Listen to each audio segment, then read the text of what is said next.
Oi, gente, estamos aqui no nosso primeiro episódio do programa Cara a Cara, dentro do canal Rainecast.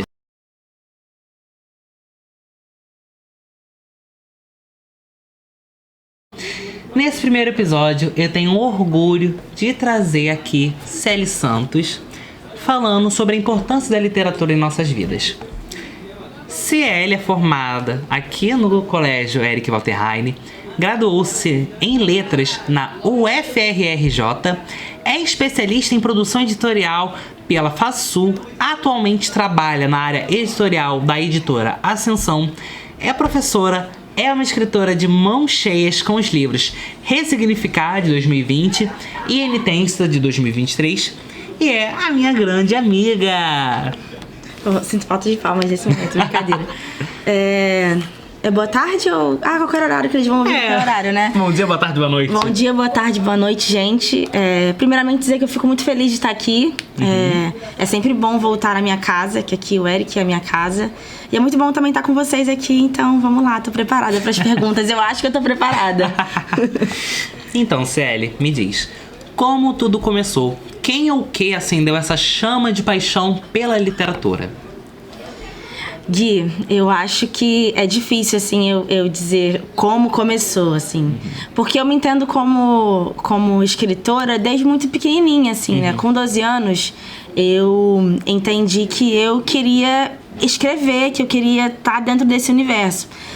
Eu morava com a minha avó e lá tinha muitos livros, assim, né? Tem até uma foto minha e da minha irmã mexendo nas coisas dela, né? Bagunçando as coisas. E eu lembro que eu via, assim, os livros e eu pegava e ficava assim, caramba, será que um dia eu vou ter uma fotinha minha ali naquele livro? Enfim, eu tinha esse imaginário. E aí eu posso dizer que eu comecei a me interessar por literatura quando era criança.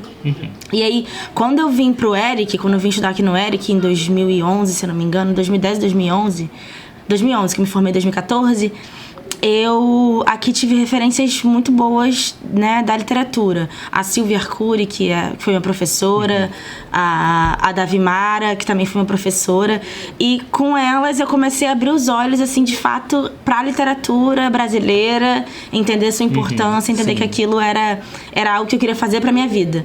Então, em 2014, eu comecei a escrever de fato, no sentido de escrever pensando que aquilo poderia um dia se tornar publicação, que é o que deu origem ao livro, meu primeiro livro, que é o Ressignificar, que a gente vai falar um pouquinho depois, com certeza, sobre isso.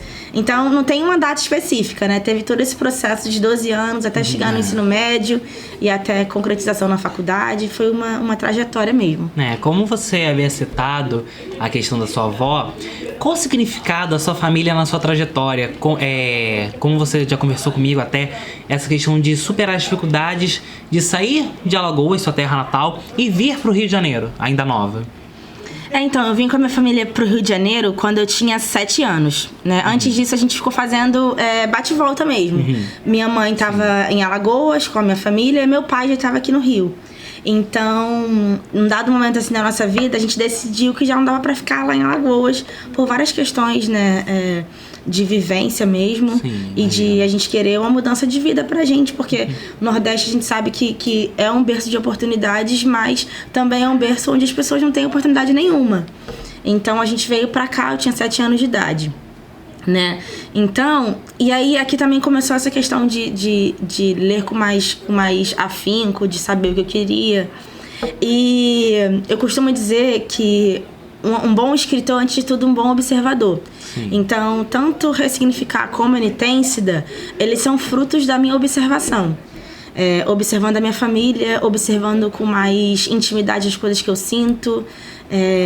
Então, tudo que eu observei, de certa maneira, virou uma narrativa, uma história para construir os 2 livros. Né? Claro que você vai mudando os personagens, você vai pensar se você coloca o nome ou se você não coloca, por questões de direitos autorais. Tem todo o cuidado ali tem todo um cuidado. Mas o que eu posso dizer é que todas as histórias, tanto Ressignificar como em Enitêncida, é um pouco daquilo que eu vivi, é um pouco daquilo que eu observei, e é um pouco de um jogo de palavras que eu fiz para não ficar tão claro que é sobre determinado assunto. Mas é sobre a minha vida, é sobre as coisas que eu observei, e é sobre a influência que a minha família tem naquilo que eu acredito, naquilo que eu leio, que eu escrevo também. Entendo. E bem, onde você viu que poderia escrever um livro e ganhar voz na sociedade, ganhando prêmios como você ganhou, participando de grandes eventos literários e, principalmente, quais foram as suas inspirações para isso?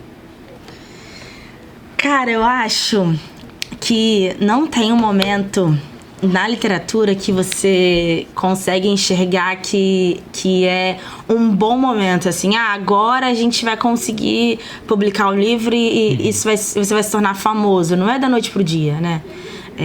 Eu lembro que em 2014, quando eu tava saindo daqui do Eric, a minha ideia é que eu conseguisse publicar um livro o mais rápido possível e que esse livro ele se tornasse muito conhecido por todo mundo e que automaticamente alcançasse fama com isso. E aí você começa a perceber que na literatura tudo é uma questão de movimento. E que você se reconhecer como autor, como escritor, é algo muito mais precioso do que você alcançar um lugar de fama. Porque a fama é um lugar. E esse lugar, como todo lugar, é transitório. Você não vai ficar ali pra sempre, né? Então, é a vida, tem altos e baixos. Exatamente. Então, quando você vai passando o tempo, você vai amadurecendo. Foi isso que aconteceu comigo. Eu entendi que eu era escritora. Primeiro é um processo. Você entender que você é escritora. E aí, quando você se entende como escritora, você precisa entender que, apesar de você colocar muito amor naquilo que você faz, nem todo mundo vai ter um coração disposto a entender o que você escreveu nessas páginas. Nem todo mundo vai te ler e vai gostar daquilo que você leu. Então, esse foi o primeiro passo que eu tive que ter. Foi me reconhecer como escritora e entender que o livro é acessível, mas nem todo mundo vai gostar daquilo que está escrito. Ponto. E aí, quando você se desfaz dessas amarras de que tem que ser um best-seller, todo mundo tem que ler, todo mundo tem que gostar, todo mundo tem que aplaudir, você se entende como artista. Então você sai de um lugar como alguém que escreve livro e vai para um outro lugar que é alguém que se reconhece como artista. E ser artista, tem um texto que eu gosto muito, eu não sei se é Alfredo Bozzi ou Ítalo Morricone, é de um dos dois, mas que diz assim, que escrever é um movimento de escrever contra. E o que é escrever contra? É você escrever contra você mesmo às vezes. Tem muita coisa em Elitêncida que eu não queria escrever. Mas você escreveu. Mas eu escrevi. Por quê? Porque se eu não colocasse aquele texto dentro daquele livro, eu não ia achar que estava bom o suficiente. Então eu tive muita insônia nos meus processos produtivos. Eu tive muita insegurança. Eu tive muito medo das pessoas não entenderem aquilo que eu escrevo. Eu tive muito medo de como essa escrita ia chegar nas pessoas que eu gosto. Como que essa escrita ia chegar na minha família. Porque se você pensar em ressignificar a Elitêncida, são as histórias da minha família, que eu tomei a liberdade de contar. Agora, se aquilo vai chegar num solo fértil ali para as pessoas, se aquilo vai ser bom, já não é o meu compromisso. Meu compromisso é com a literatura, com aquilo que eu escrevi. Então, isso é todo um processo, assim, né? Então, eu acho que não tem um tempo específico que você fala assim, bom, eu escrevi, isso aqui tá perfeito, isso aqui vai virar um best-seller, eu vou ser muito famosa. É um horizonte? É um horizonte. Mas quando você está dentro desse ambiente literário, você está dentro desse ambiente que se faz literatura, você começa a entender que existem muitas coisas que são mais importantes do que você ser realmente famoso. Que é que eu quero ser muito na vida, mas que eu acho que tem caminhos, assim, né? É o segundo livro, daqui a pouco vai sair o terceiro, então é um caminho. E na hora certa as coisas acontecem. Agora, a última pergunta é sobre inspirações, né? Isso, suas inspirações. Eu tenho muitas inspirações, assim, eu acho que o nosso cotidiano, as pessoas que são comuns, que estão ali à nossa volta, são as pessoas que nos inspiram de verdade. Sim. Então, eu fui muito inspirada pela história da minha avó, fui muito inspirada pela história da minha mãe, da minha tia, pelas histórias das minhas irmãs, das minhas primas. Então, tudo que eu podia absorver ali delas foi o que me inspirou. Né? Porque eu acho que as mulheres, elas são uma grande inspiração pra gente que escreve, ainda mais eu me reconhecendo como uma mulher escritora, feminista. Agora, assim, numa questão mais macro, assim, mais geral, de escritora mesmo, tem Clarice Lispector, que claro, um clássico. Que é um clássico e é uma escritora que me fez ter coragem de escrever. Tem uma frase dela que eu até compartilhei esses dias, que ela fala assim, escrever é horrível. Escrever é horrível mesmo, porque você não tem a capacidade de não escrever. Então, eu acho que isso é genial. Tem a Adélia Prado, que eu gosto muito. Ela tem uma escrita muito sensível, muito poética. Tem Virginia Woolf, que é uma escritora incrível no campo do feminismo. E tem muitas outras mulheres das quais eu me inspiro, que eu leio atualmente, que me dá esse tino, assim, pra inspiração, pra continuar escrevendo, pra continuar acreditando no sonho. E é isso, mais ou menos. E como você acabou falando de suas inspirações femininas... Opa! O relógio. Ele sempre para de primeira, agora não quer parar. Foi. Você falou de suas inspirações, mulheres femininas, e até mesmo citou uma que tem uma relação ao movimento feminista. Em relação a isso, onde o movimento feminista e a literatura se conectam? É uma pergunta difícil, mas ao mesmo tempo é fácil no sentido de responder se a gente entende que tem uma linha, assim, né? Que vai, de certa maneira, ter um ponto de encontro entre a literatura e o feminismo.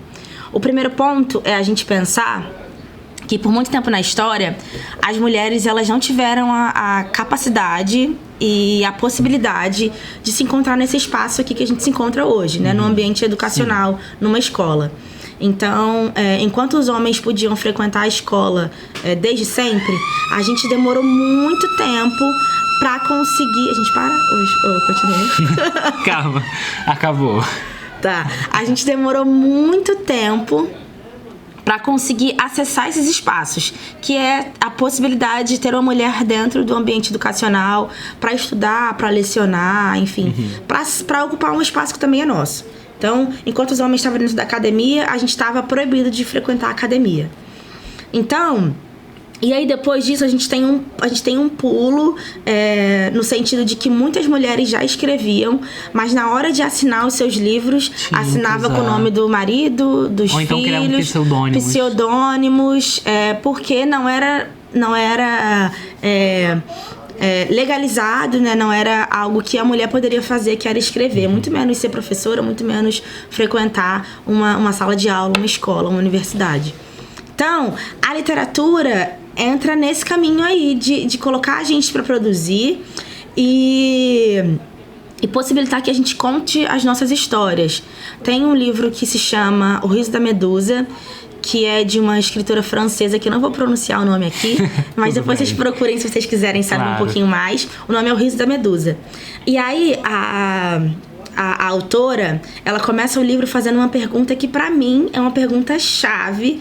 E esse livro não é contemporâneo, essa edição é de agora, né? Contemporânea, mas ele foi escrito há quase 100 anos atrás, se eu não me engano. Nossa. E aí, ela começa o livro falando assim: até quando, e ela repete, até quando nós, mulheres, vamos permitir que outras pessoas continuem contando as nossas histórias?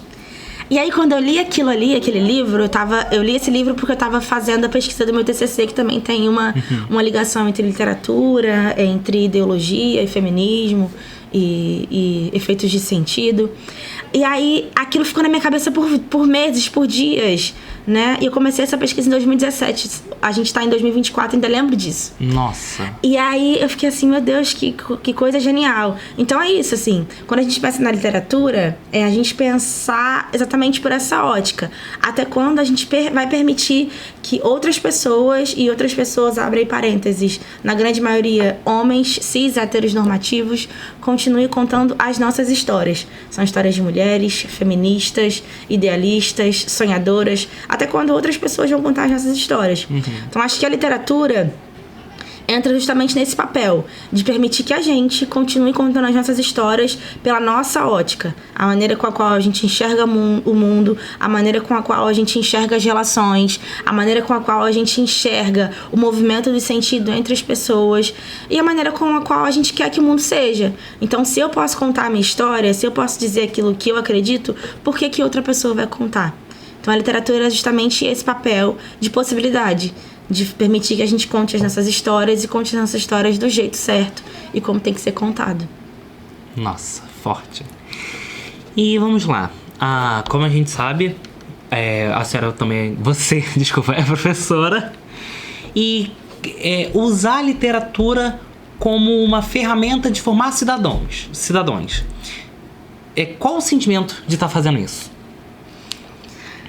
Antes de tudo, eu acho que é um desafio, assim. Eu não acredito na educação como algo que foi vendido por muito tempo, como algo engessado. No sentido de que, você tem que aprender português, você tem que aprender literatura, você tem que aprender matemática, física e química, e você tem que aprender isso tudo dentro de uma caixa, porque você tem que fazer uma prova, porque você tem que entrar para a faculdade, depois você tem que fazer uma pós-graduação, mestrado, doutorado, essa caixa que a gente tem e que é muito vendida pra gente e que a gente compra. A gente compra isso. Tanto que se a gente tá nesse movimento e alguma dessa linha que foi estabelecida por nós e pela sociedade não dá certo, a gente acha que a gente fracassou. Então, quando eu cheguei aqui no ERIC em 2014, que aí, não sei se aqui agora é assim, mas de 2011 a 2014 era assim, a gente tinha as aulas integradas. Então, a gente tinha ali a grade específica, mas tinha as aulas integradas à administração e tinha as aulas integradas à filosofia, à artes, educação física. Então, era tudo ali integralizado de verdade. Sim. As matérias conversavam entre si. Sim, conversavam entre si. E isso me fez pensar que a educação não é algo que tem que ficar fora de um movimento, no sentido de que a gente precisa colocar as pessoas, os alunos ali no centro do debate, no centro da educação, né? E hoje, estando no outro lado, né, dessa moeda, sendo a professora, né, que está ali dentro da sala de aula e tudo mais, eu acho que o desafio é muito maior, no sentido de fazer os alunos entenderem que a educação, ela precisa ser ali o cotidiano, tem que ser o nosso feijão com arroz, mas que a educação está muito além daquilo que a gente vai encontrar dentro de um livro. A educação não é só aquilo. São as nossas vivências, são as coisas que a gente acredita, são as ideologias que nos formam. Que está à nossa volta. Exatamente. É a nossa conversa com os nossos amigos, é as nossas relações com os nossos familiares. A educação é tudo. Não é só aquilo que a gente vai vivenciar dentro da sala de aula e aquela coisa mais pragmática, né? Então, quando você chega para ter aula de português e matemática, os alunos eles já vêm com uma coisa específica de que isso é chato. Aprender literatura é chato. Aprender análise sintática é chato. Então, o meu papel hoje como educadora é tentar fazer que a educação seja integral mesmo, no sentido deles entenderem que está tudo interligado e deles entenderem, os meus alunos, né, que a educação está em tudo e que se a gente tiver um olhar mais tranquilo e mais, às vezes, mais calmo e afetuoso, a educação vai se tornar pra gente também um processo e esse processo vai formar quem a gente é. Sim. E essas coisas que a gente já tem, de que isso aqui é chato, isso aqui não é bom, isso aqui não vai me ajudar em nada, isso aqui não vai servir pra nada, pra que serve uma fórmula de Bhaskara? Que não vou usar isso nunca na minha vida. Então, se a gente muda essa mentalidade, a gente muda o processo educacional. Se a gente muda o processo educacional, a gente muda automaticamente esses alunos. E esses alunos vão ser pessoas melhores. Automaticamente mudando a sociedade. Sim, vão ser indivíduos diferentes e vai mudar automaticamente a sociedade. Então, acho que é para isso que eu trabalho hoje, dentro desse ambiente também educacional. Certo. Voltando um pouquinho à questão de você ser uma escritora, dentre tudo que você já fez, qual a sua maior realização? Entre tudo que eu já fiz, é difícil porque...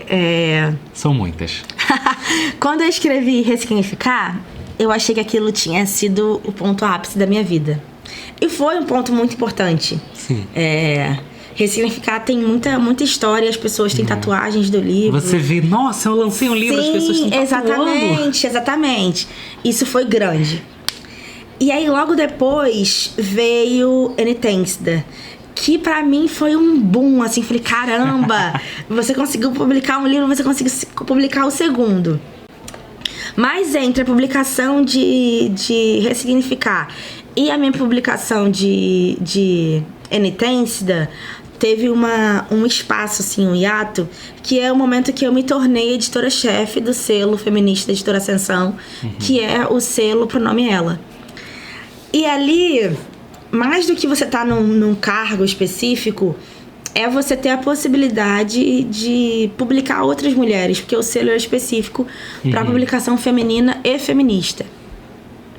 Então, nesse momento, eu me senti 100% realizada, porque eu já tinha publicado 2 livros, tô agora no processo para um terceiro, e eu tava ajudando outras pessoas, especificamente outras mulheres, a publicarem os seus livros. Então, isso foi incrível. Tá dando gás, né? Deu um gás, assim, falei, caramba, eu consegui publicar e vou conseguir ajudar outras pessoas a publicarem também.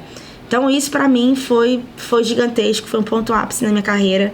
E até hoje porque eu continuo fazendo esse trabalho, continuo ajudando outras pessoas a publicarem também. Então eu acho que isso é lindo, isso é grandioso. E eu não imaginava antes, lá em 2017, quando eu entrei pra cursar letras, eu não imaginava que isso seria possível. E aí quando a gente chega em 2014 e eu consigo olhar pra trás e vejo que tudo isso aconteceu e que tudo isso tá acontecendo ainda, é gigantesco, assim, pra mim, é muito lindo. Então acho que se eu for escolher, dentre todas as coisas que aconteceram, me tornar editora-chefe foi uma coisa muito, muito importante, muito legal também. Então, Célia, pra fechar a sessão de perguntas, eu quero que você nos fale. Você até comentou um pouquinho durante a entrevista, mas vamos ter mais algum lançamento de livro? A gente vai ter, na verdade já era pra ter saído, porque ele tá pronto, tá prontinho assim, prontinho, já tudo fechadinho. Mas eu tenho um ritual meu, que é o seguinte: domingo de manhã, que é o único dia que eu tenho de folga assim no trabalho. Caraca. Eu acordo cedo, assim, aí vejo um pouco de Simpsons, que eu não abro mão. E aí depois vou voltar às coisas que eu já escrevi, que é esse livro que tá pronto. Já tem nome, já tem título, já tem tudo. Tudo pronto. Já tem capa, assim, a ideia da capa, né? Só que eu sinto que quando eu fui publicar tanto Penitência como Ressignificar, eu tava mais livre no sentido assim, tá pronto, vamos publicar. Nesse agora, que foi uma escrita muito mais... Ressignificar foi denso, Penitência foi muito denso. Mas esse terceiro foi mais denso ainda. E aí eu tô com um certo, não é nem receio ou medo, assim, mas é uma preocupação, assim, os pezinhos pra trás, né? Então, o livro já tá pronto, eu finalizei, mas todo dia eu volto nele, assim, todo domingo eu volto nele e leio algumas coisas e acrescento algumas coisas. Mas tá pronto, tá lindo, assim, acho que desses dois últimos e o terceiro, acho que o terceiro ele vai ser mais visceral, assim, no sentido de não falar muito do outro, mas me colocar mais dentro do texto. E aí muitas horas as pessoas não sabem se aquele texto é sobre mim ou se é sobre você. Então acho que esse jogo assim de personagens, de você não entender se tem eu lírico, se não tem eu lírico, se é a vida da autora ou se não é a vida da autora, acho isso muito legal. E tem muito disso no meu terceiro livro. E é isso, assim, eu acho que vai ser lindo quando ele sair assim pro mundo. Mas tá no tempo de maturação, assim, né? De ajuste, a capa vai ser assim, não vai ser assim, vai ter playlist, não vai, como é que vai ser a diagramação. Quero uma playlist. Ele tem que ser maravilhoso, tem que ser perfeito, né? Então, a gente tá pensando nessas possibilidades. A ideia é que saísse nesse ano ainda, mas a gente tá já quase no finalzinho do ano, então eu acho que uma publicação no começo do ano dá mais gás do que no final. Sim. Então talvez não saia esse ano, mas no começo do próximo ano, certeza que ele vai estar aí no mundo. E tenha certeza que eu vou estar lá para prestigiar você. Por favor, se não tiver, puxão de orelha. Bem, agora a gente vai estrear um momento do nosso programa, que é o bate-volta. Eu vou soltar uma palavra, ou então uma pequena frase, e você vai responder com a primeira palavra ou frase que vier à sua cabeça. Tá bom. Certo? Preparada? Vou tentar. Literatura. Movimento. Família é? Família é casa. Possibilidade de futuro. Sempre serei? Acho que sempre serei lembrada. Acho que um autor... tenho certeza, um autor nunca morre. Então, acho que quando eu passar, tudo que eu escrevi vai ficar. Então é isso. Certo. Futuro. Futuro é incerteza. É aquilo que a gente não sabe, mas que a gente está sempre tentando alcançar. Educação. Prioridade. Acho que tudo vai girar em torno da educação. E acho que não tem como ser por outro caminho. Certo. E agora eu vou pedir para que você fale uma frase, a frase do convidado. Pode ser uma frase de um autor, de uma música, de algum parente seu, e que essa frase tenha um significado forte na sua vida.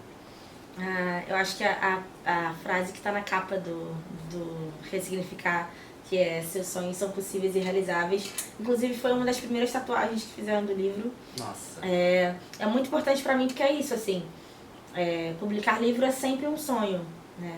Mesmo que se você seja autor ou você esteja num ambiente ali literário ou que você seja uma pessoa que está ali por trás, que é o leitor. É sempre um sonho.